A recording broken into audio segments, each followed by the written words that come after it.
Okay, so to start, go to Shopify, create a buy button.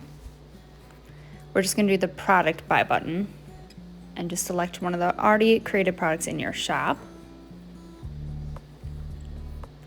So the neat thing is you can choose different buy button options, button, simple, you name it.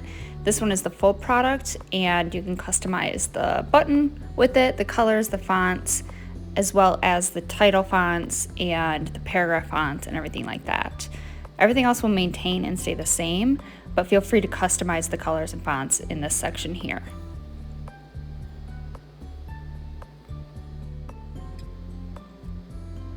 Now choose Customize, copy the embed code, head back into Show It, and paste it right into the embed box. You'll see it will load exactly what you saw on the Shopify page, and it will load it inside this little box as you see here. But as you can tell, the fonts are not quite the same. So we're gonna head to Google Fonts. You can search the one that you use. I'm gonna use Marcellus like the Revere template. Make sure to select the family and then copy the @import code that you can see there.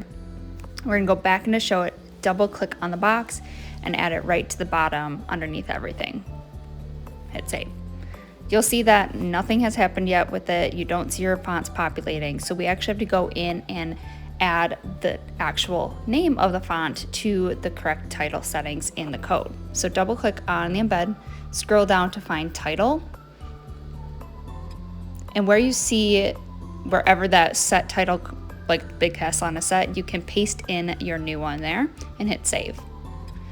So you'll think that you've updated it, but unfortunately on mobile, it will not populate. It's just kind of taking over the fonts on your site currently, but we wanna make sure it pulls the same font for mobile. So what you wanna do is one more step, go back into the code, scroll down till you find Google Fonts,